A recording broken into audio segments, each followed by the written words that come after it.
there, thanks for joining me. Today I'm going to show you how to make this cute little card box, and it holds 8 little cards that are 3 by 3 in size, just like this. So this is a great little thing to make for yourself to have on hand for note cards or thank you cards, or a little gift to give to someone else. So the cutting file for this is on my blog, and the address is right there on your screen. And in the cutting file you get 5 pieces. The biggest piece is the body of the box, which is this one, and it comes with these little score lines already cut for you. And then there's the flap of the box, and I've already gone ahead and run this through my embosser to give it a little bit extra texture, but that's totally optional. And then the last pieces are these 3 little pieces that look like little dog bones, and you're going to use those to make the flower that goes on the closing flap of the box. So let's get started. And to start off, we need to score this main piece.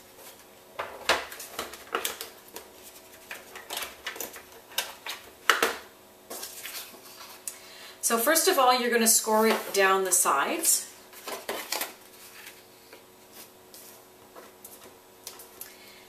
And you're going to score it where it lines up with the edge of the little cut marks there, which is at 1.5 inches if you have the edge of your flap lined up on your scoreboard. And that's basically 3/4 of an inch in from the side of the box.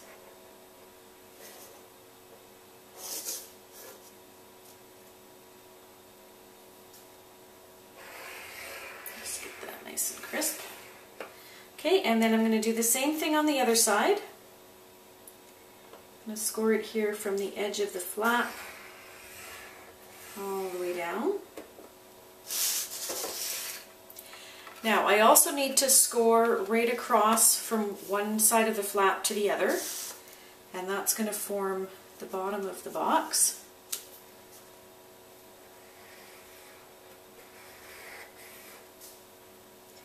And I'm going to do that on both sides.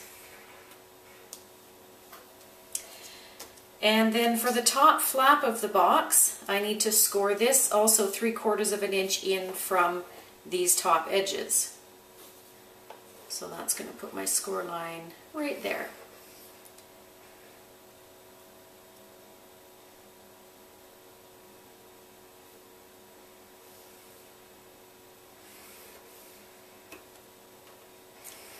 Okay, and my final score across the top edges there.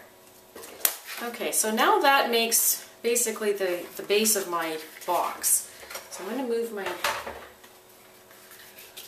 scoring mat to the side for a minute. And then I'm just going to start folding up all these pieces.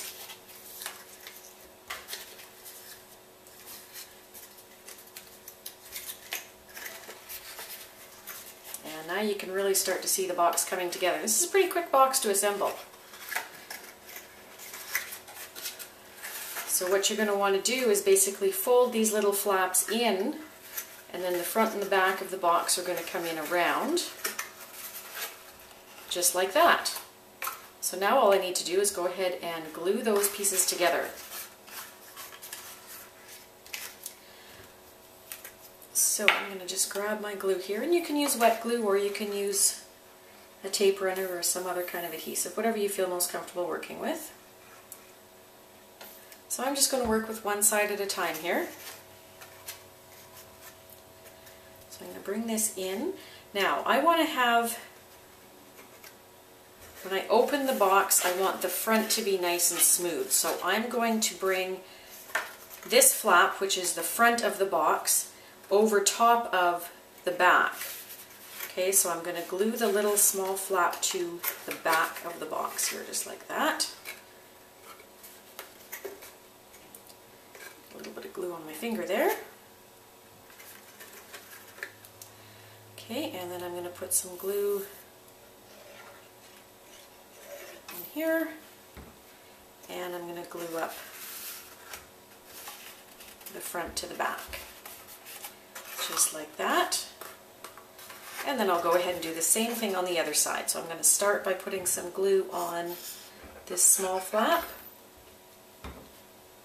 glue the back to that,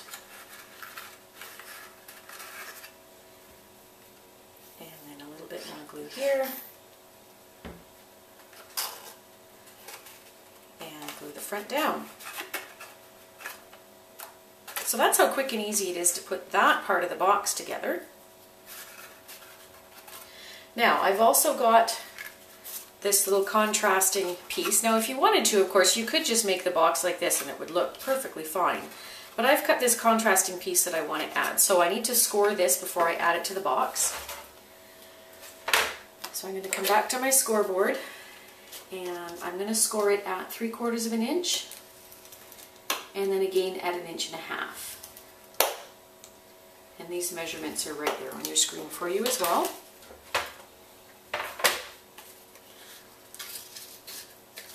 Just fold that up. And then what I'm going to do is just glue that right over top of the closing flap of the box. So again, just a little bit of glue here. And it doesn't take a whole lot. This glue works fairly well. It's nice and strong once it dries. Okay, and then I'm just going to line that up and adhere it.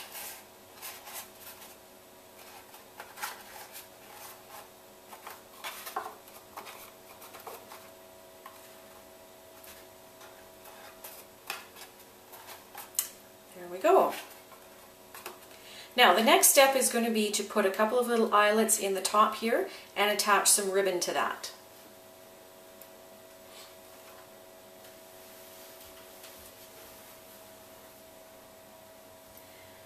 I've got my eyelets and I'm going to use my Crop-A-Dile to punch the holes.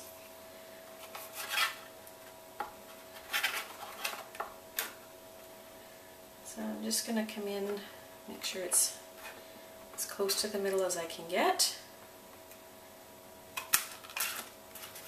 And punch 2 little holes. The Crop-A-Dile is a great tool for doing this kind of stuff. Okay, so there's my holes. Now I'm just going to pop my eyelets in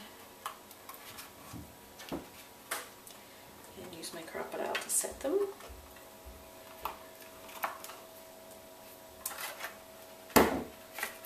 One of the reasons I like the Crop-A-Dile so much is because you don't have to fuss around with all that hammering when you're trying to set eyelets. It's just a quick squeeze and your eyelet is set. Okay, so the eyelets are in. Now I need to cut a length of ribbon, and you can cut the ribbon however long you'd like your handle to be, and then just leave enough at either end to tie a little knot. So I'm going to cut a little bit extra here to make sure I have enough. And then I'm just going to feed it in one side.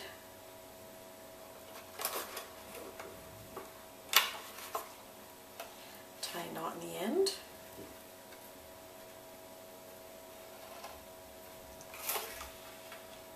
That should be enough to hold it there.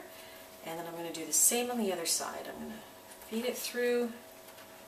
And you can see I cut quite a bit of extra, but that's okay. It's better to have a bit too much than not enough. I can always just cut off the extra. Okay, my knot wasn't quite big enough there. It went right through, so I'm just going to tie another one. This is fairly narrow ribbon, so that's not surprising. There's a second knot there. Hopefully that's going to be big enough to hold my ribbon. And it is. Okay, so now I'm just going to cut off that extra little bit there. And I'll cut off this little tail here as well. Okay, so now I need a way for my box to stay closed.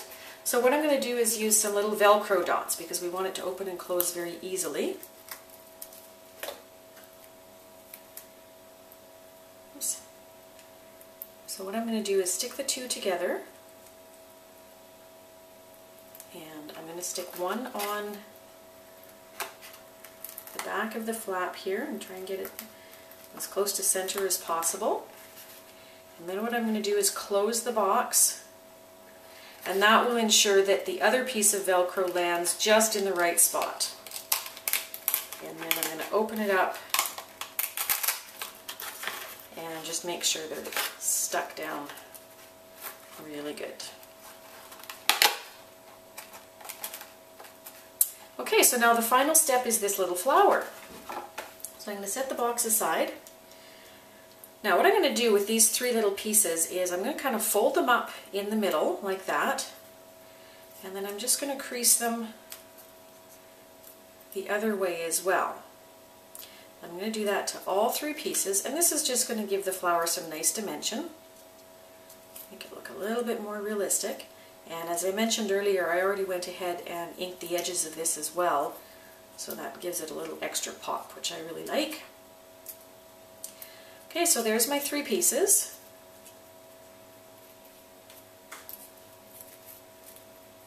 And then all I do is put them together like that so that they're all kind of lined up nice and even. And then I'm just going to put a little staple right in the middle to hold it all together.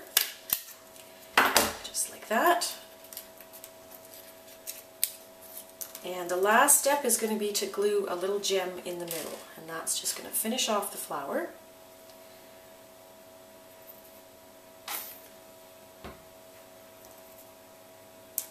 Drop that in there.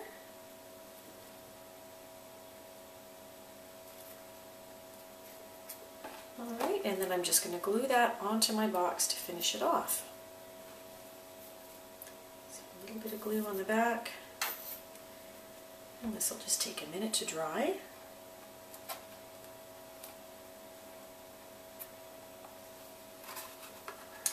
And there you have a cute little box that you can use to store your 3x3 greeting cards.